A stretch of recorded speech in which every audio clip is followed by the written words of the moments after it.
France Culture, avec philosophie, Géraldine Mühlmann.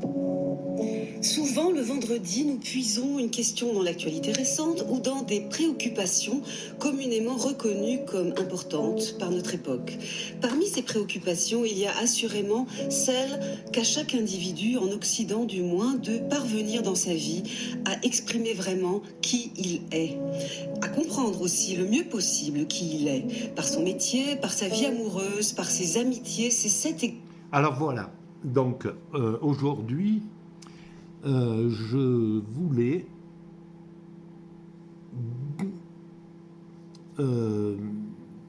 réfléchir sur cette, sur cette émission, l'épisode 4.4, soit même est-il toujours un autre, dans l'émission que j'adore avec philosophie sur France Culture.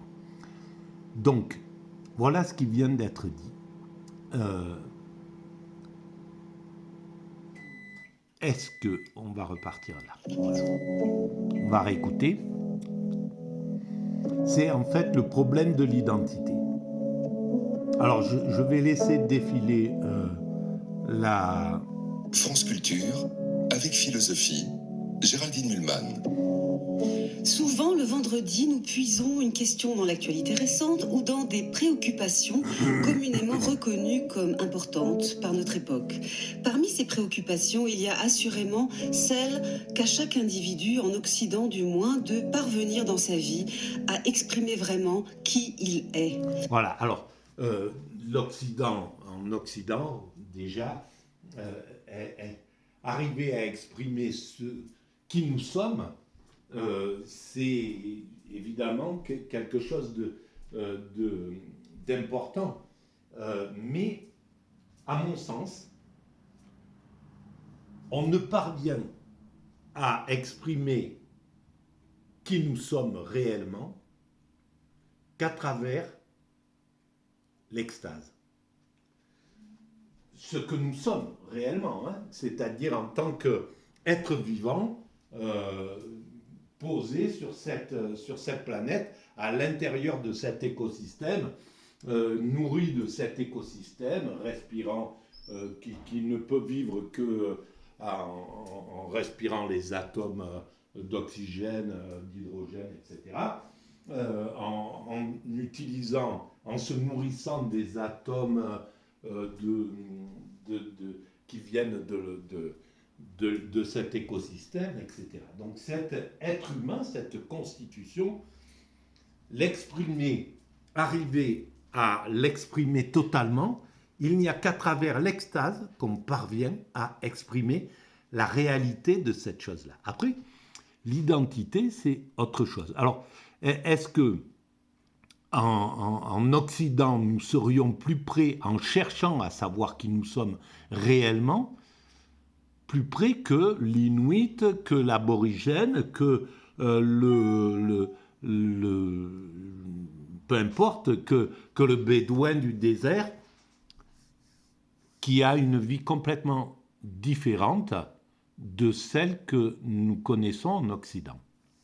Eh bien, j'en suis pas sûr que ça soit vraiment l'Occident qui puisse dire cette quête. Si nous cherchons à savoir ce que nous sommes en tant qu'identité identité illusoire, parce que ce que nous sommes, c'est dans l'extase, dans la vie courante, ordinaire, lorsque nous ne sommes pas en extase, donc dans la conscience ordinaire, nous sommes toujours éloignés de la vraie réalité, de notre vraie réalité. Et peut-être qu'en Occident, si nous devons chercher, si le travail de l'occidental, c'est de chercher à savoir qui il est, justement, à essayer d'avancer, c'est peut-être parce que le système de la vie telle qu'elle nous est proposée en Occident, le marché, le système, l'organisation sociale, le libéralisme, etc., le travail qu'on nous oblige à faire, la façon dont on compte, dont on nous pousse à vivre, eh bien justement, c'est ce qui nous éloigne le plus de cette identité, de l'identité la plus juste d'un être humain dans la vie ordinaire, et non pas dans la vie extraordinaire qu'est l'extase. Donc il est vraisemblable que l'Inuit, dans un système idéal, traditionnel, etc., que l'aborigène, qui vit de façon comme on vivait avant, ou le paysan du Berry euh, qui vivait hors d'un système euh, du système contemporain, on va dire, à mon sens, serait plus proche de la vérité de ce qu'il est. Mais on va avancer sur cette écoute-là. À comprendre aussi le mieux possible qui il est, par son métier, par sa vie amoureuse, par ses amitiés, c'est cette exigence qu'il s'agit presque tout le temps de satisfaire. Mais ce qui renvoie-t-il à une véritable substance définissable et singulière, le moi, et ce projet de libérer le moi et de l'accomplir toujours mieux de jour en jour n'est-il pas en partie une impasse ? Je suis un autre, disait Rimbaud, et ce hiatus est peut-être le moteur de l'art. Je suis plein d'autres, dit la psychanalyse, qui nous aide certes à réintégrer un peu ces autres dans la conscience. Je ne suis pas grand-chose de singulier, tant la société me façonne, dit pour sa part la sociologie depuis plus d'un siècle. Mais les philosophes, eux, qu'en disent-ils ? Qu'ont-ils à nous apprendre à propos de cette question de l'identité personnelle ? Voilà notre sujet ce matin. Et cela va nous permettre aussi d'ajouter un épisode de plus à notre série consacrée à la notion d'identité que nous vous avions présentée il y a 2 semaines. Bref, je résume par cette question. Soi-même est-il toujours un autre ? Alors on va écouter juste le début de la présentation. Pour parler de tout cela, j'ai le plaisir d'accueillir Vincent Descombes, philosophe et directeur d'études à l'École des hautes études en sciences sociales. Bonjour, bienvenue. Bonjour. En lien direct avec notre sujet, vous avez publié notamment Les embarras de l'identité aux éditions Gallimard en 2013 et Le parler de soi, toujours aux éditions Gallimard en 2014. Bienvenue aussi à Claude Romano. Bonjour. Bonjour. Vous êtes philosophe, maître de conférences à l'université Paris-Sorbonne. Vous avez publié en particulier Être soi-même, une autre histoire de la philosophie aux éditions Gallimard en 2019 et L'identité humaine en dialogue aux éditions du Seuil en 2022. Voilà, donc je vais arrêter là, c'est juste pour que ça donne envie d'aller écouter cette émission.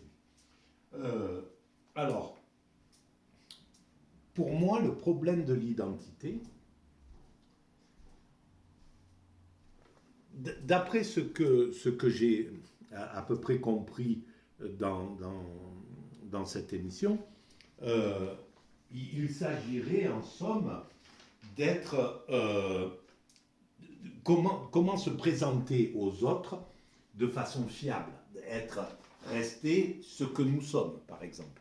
Ça serait un des critères de se rapprocher le plus de son identité. Mais ça, par exemple, ça dépend vraiment de sa psychologie. Ça dépend de ses pathologies. Selon ma théorie, nous sommes tous porteurs de pathologies. Même ceux qui semblent les plus normaux de tous les normaux sont porteurs d'une forme de pathologie qui pourrait être finalement la normalité. Le fait de penser que la normalité donne la vérité de l'identité. Alors, ça, à mon sens, c'est pas bon, parce que, par exemple, voilà, quelqu'un qui, parce qu'il a un problème, parce qu'il est né autiste, voilà, par exemple, quelqu'un qui est né autiste, et qui ne peut pas, qui est inadapté au monde tel qu'il est, va se présenter sous des identités complètement fausses pour lui-même. Alors évidemment, il va falloir qu'il cherche à trouver son identité pour souffrir le moins possible, mais c'est sa survie, c'est sa façon de pouvoir survivre à un système qui n'est pas adapté à sa personne. Et le monde tel qu'il est, l'identité telle qu'elle nous est présentée, c'est-à-dire, admettons, quelqu'un de parfaitement équilibré, voilà, il est professeur de philosophie à tel endroit, ou, je ne sais pas moi, cheminot, conducteur de train, ou peu importe ce qu'il est. Bien équilibré, etc. C'est son identité, c'est monsieur un tel, né à tel moment, etc., avec toutes ces descriptions qui vont décrire cette identité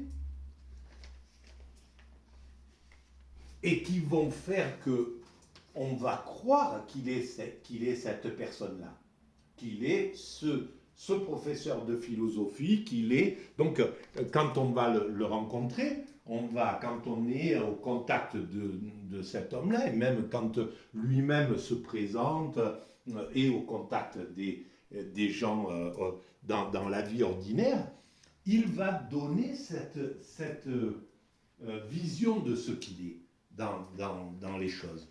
Mais en réalité, tout ça, c'est que l'apparence de l'individu qu'il est réellement. C'est uniquement cette identité-là, elle ne sert qu'à construire l'humanité. Donc, quand on voit l'humanité dans la forme de son évolution globale vers quelque chose, on arrive à un certain moment de cette évolution de l'humanité.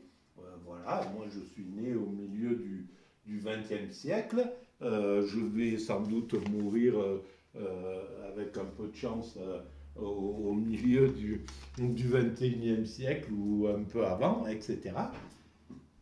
Je suis posé là, j'arrive, je fais mon boulot, je travaille pour l'humanité. Il se trouve que dans toute cette période d'existence, on m'aura décrit comme né à tel moment, à telle date, à tel mois, à tel jour, etc. Avec deux parents, voilà, une mère comme ça, un père comme ça, de telle origine, etc. On verra que je suis originaire de l'immigration, au fond, par exemple, ça sera une définition. J'ai une vie, un parcours d'existence tel que celui-ci, mais en réalité, tout ça, dans le parcours de l'évolution de l'humanité, ça n'a aucun intérêt. Cet extérieur, il aura influencé ma personnalité, ma conduite, mes plaisirs, mes souffrances, tout un tas de choses au niveau organique. Mais au final, la seule chose qui sera la réalité de mon apparition dans au sein de cette évolution de l'humanité, eh ben, c'est ce que j'aurais fait. J'ai retapé tel ou tel appartement, j'ai rénové tel truc, j'ai vendu telle chose, j'ai acheté tel truc, j'ai fait toute cette petite partie, j'ai parlé à telle personne, j'ai aidé telle personne m'a aidé, etc., etc. C'est tout ce travail, toute cette énergie de travail qui auront été les 70, les 80 ans, je ne sais pas combien durera cette aventure, mais en tout cas, ça aura été la seule chose qui sera la réalité de cette existence. Et de cette existence-là, j'aurais été juste ce qui a façonné dans, dans la période, dans le moment où j'ai été dans l'état ordinaire de l'existence, c'est-à-dire comme maintenant, voilà.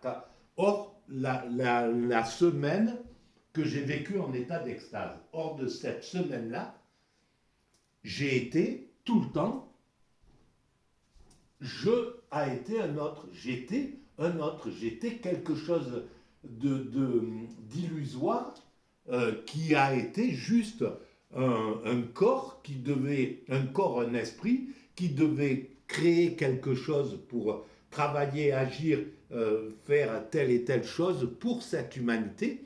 Et c'est ce qui va rester de cette humanité qui va être important qui va vraiment poser l'importance de ma présence pendant cette période-là. Et c'est valable pour moi, mais c'est valable pour le malfaiteur qui va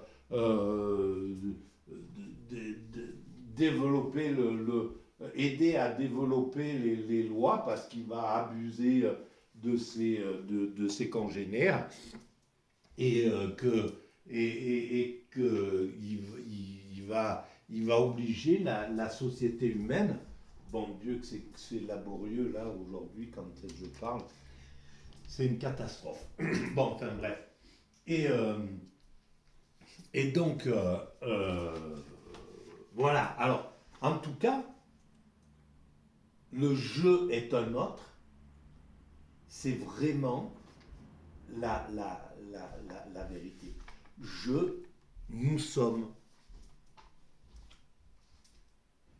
Nous ne sommes pas. Tout ce que nous sommes est illusoire dans le truc. Tout simplement parce que même quand on dit, voilà, c'est un enfant, par exemple, on le décrit comme c'est un enfant, c'est un adolescent. Tout ça, c'est les constructions de la c'est un adulte, il est passé dans l'état adulte. Mais si nous étions organisés dans le principe primate tel que nous étions avant, ces descriptions-là ne se posent pas. C'est quelque chose, on vivrait bien sûr la période de l'enfance telle que les autres primates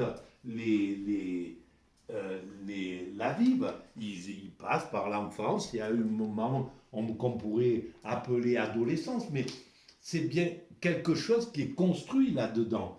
Dans la réalité, nous sommes linéaires, nous apparaissons sur cette terre, nous progressons dans quelque chose, on pourrait ne pas s'appeler Jean-Marc Tonizzo et s'appeler 1 ou 2 ou 14 ou 2540. Voilà, et on pourrait oublier complètement que je suis né à tel endroit, que j'ai eu tel parent, etc. Tout ça pourrait disparaître. Ça n'empêcherait pas que mon travail, que mon activité pendant ces 70 ou 80 ans d'existence vont servir à cette créativité, à construire l'humanité, et uniquement ça, en réalité. La seule chose qui se fait, c'est celle-ci.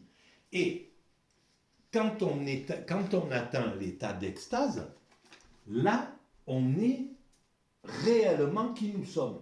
Alors, il y a deux choses. Il y a l'identité, c'est ce que nous sommes.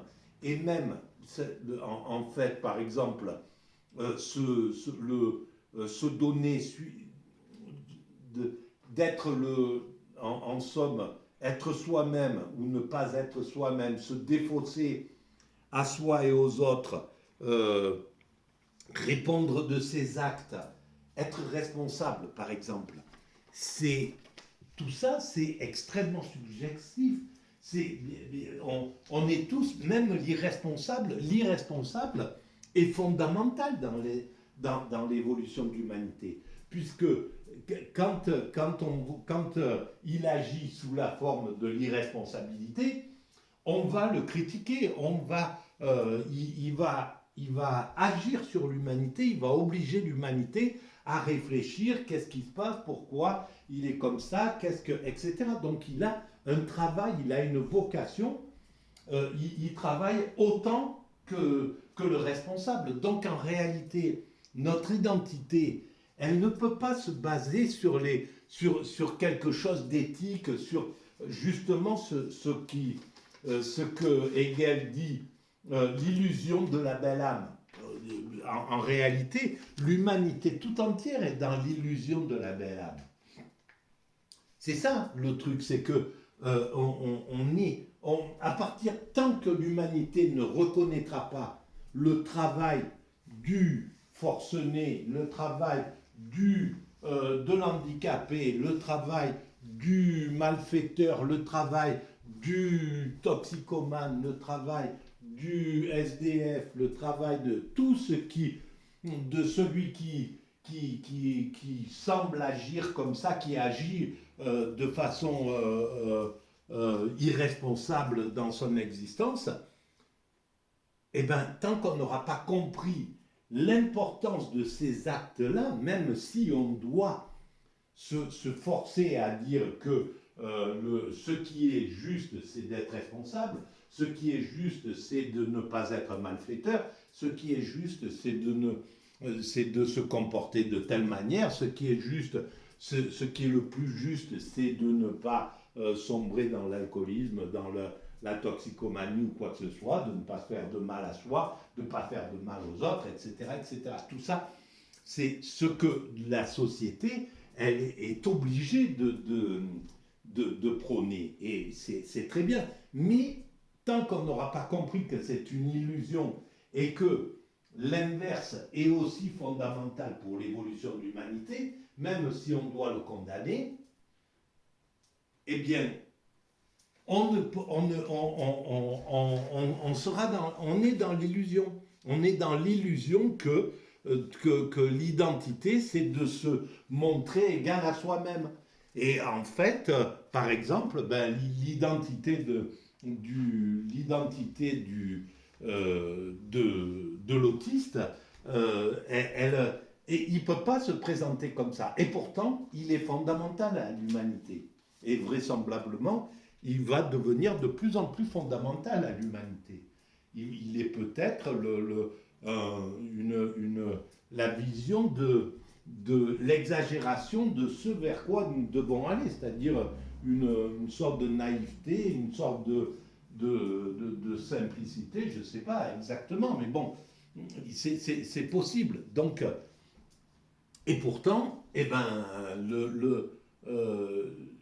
il ne se montre pas aux autres de la façon exacte telle qu'il est. Mais il n'y peut rien. Il ne peut, tant qu'il n'a pas réussi à passer son handicap, ce handicap-là, eh ben, il est obligé de se présenter comme ça pour survivre.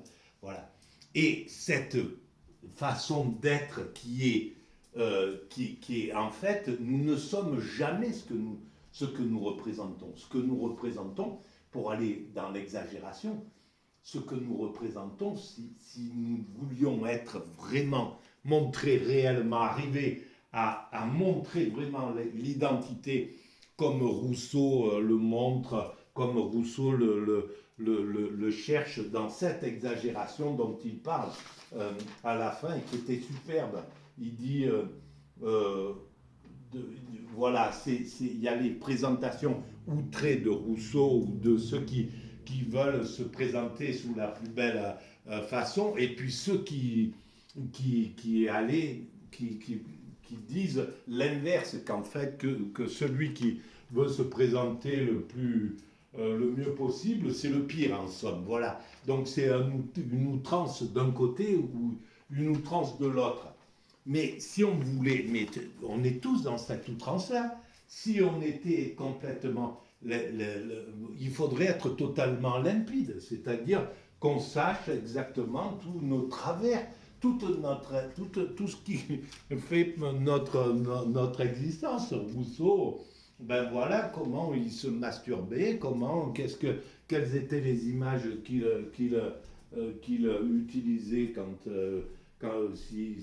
il se masturbait, etc. Et puis c'est valable pour tous les gens qu'on rencontre, quels sont leurs travers sexuels, quelles sont leurs perversités, voilà. Donc, et tout ça, c'est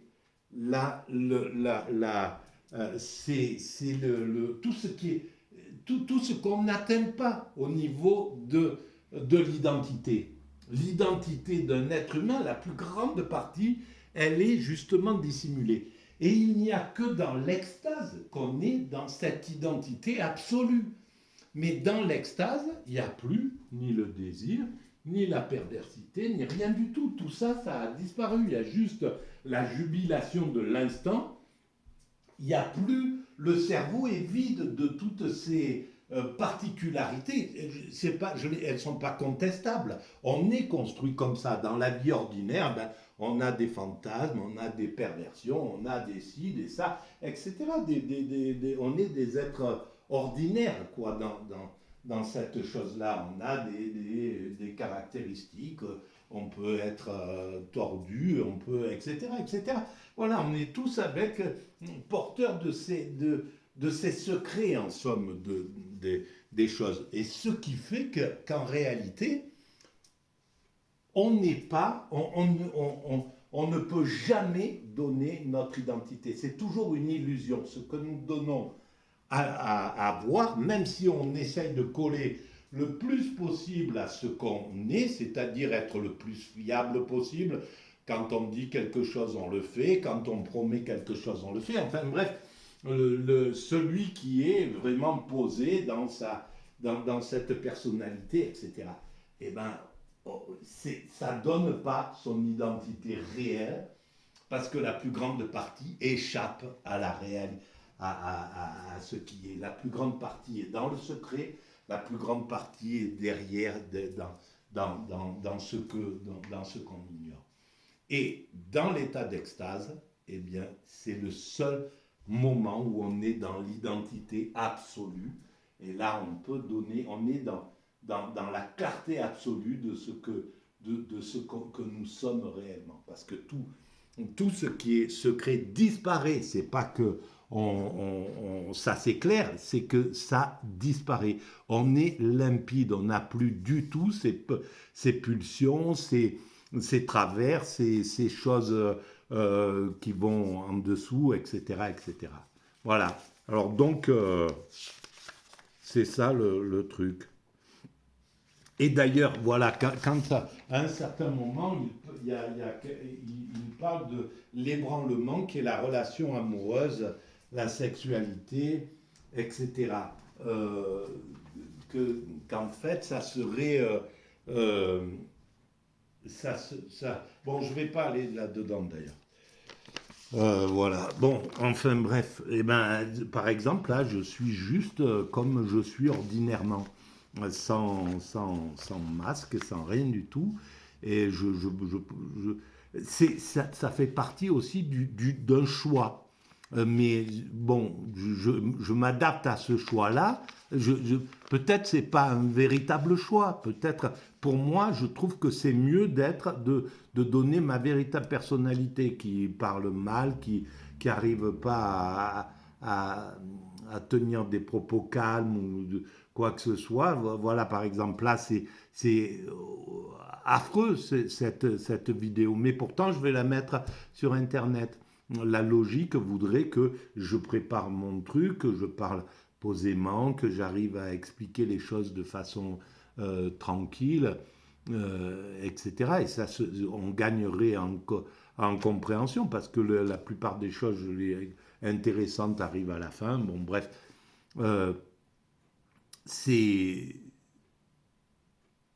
mais en réalité, il y a quelque chose de faux là derrière aussi, dans le fait de vouloir être le plus normal possible. J'utilise quelque chose, j'utilise ma faiblesse, ma fainéantise, mon désir de ne pas corriger, d'aller plus vite, j'en sais rien. Tout un tas de choses, et je peux... Voilà, on voit à quel point on est tout le temps, on est loin d'être même le plus le plus idéal des êtres humains, voilà, il n'est pas dans cette limpidité qu'amène l'extase.